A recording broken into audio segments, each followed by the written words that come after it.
يا صباح الخير، انا سمر ودي قناتي. النهارده ان شاء الله هنعمل مع بعض الغريبه الناعمه الدايبه دوب، حاجه كده من الاخر زي ما انتوا شايفينها بتتكلم عن نفسها، احلى من بتاعه المحلات. حاجه كده فاخر من الاخر، رائعه، ولا تطبع معاكي ولا تشقق منك، وظهرها زي وشها، جميله جدا.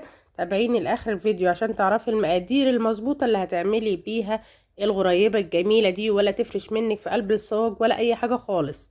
اول حاجة معايا زي ما انت شايفة كوباية الا ربع من الزبدة البلدي، السمنة البلدي او اي نوع سمنة انت تاني حباه يكون كويس، بس يفضل يعني ان هي تكون سمنة بلدي. جمدت السمنة في التلاجة وهنزل بيها كده عشان اضربها. كوباية الا ربع من السمنة البلدي او 150 جرام، انا بقولك بالجرام وبالكوباية.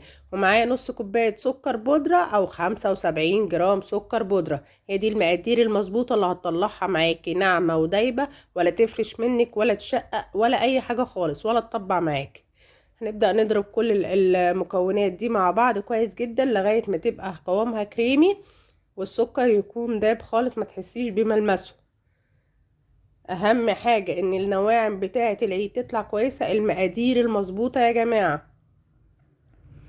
ضربت كل المكونات هنا، طلع قوامهم كريمي زي ما انتم شايفينه كده.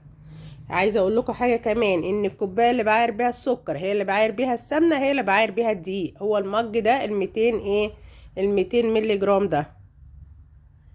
زي ما انتم شايفين نزلت باول كوبايه وهنزل بكوبايه تانية. عايزه اقول لكم على حاجه، السكر يا جماعه يتطحن الاول وبعدين توزني المقدار اللي انت عايزاه. السكر يتطحن وبعدين توزني المقدار اللي انت عايزاه عشان يطلع معاكي مظبوطه بالملي. نبدا بقى نقلب ونفرك كده الخليط مع الدقيق كله. هيفرول معاكي كده، بصي هتفرول معاكي في المرحله دي، هتقولي باظت مني. لا لا لا لا، كملي للاخر. بصي انا بوريها لكم، كملي للاخر، انا ماشيه معاكي خطوه بخطوه عشان تعرفي.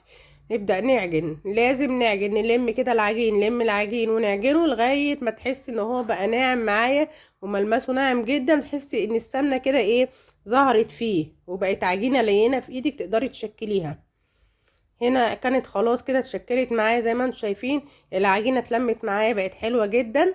نبدأ بقى نجرب واحدة كده عشان نشوفها بتشقق ما بتشققش.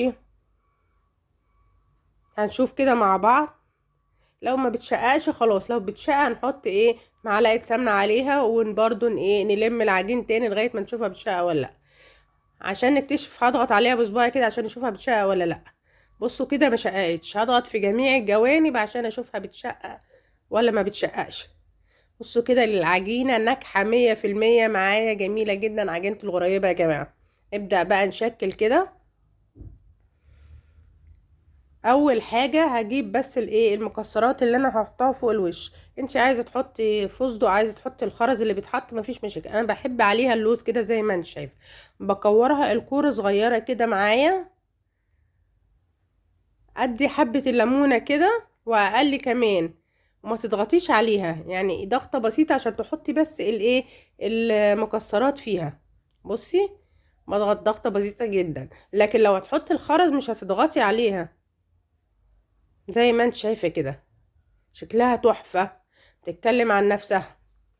هنسيب بينها فراغات بس بسيطة عشان لو خدت حجم ليها، عملت وضع ليها كده في الصاج. بس هي مش هتفرش منك ولا هتطبع ولا اي حاجة. تدخل الفرن على درجة حرارة 160، تقعد من ربع ساعة لتلت ساعة، وظهرها يبقى فاتح مش غامق معاكي.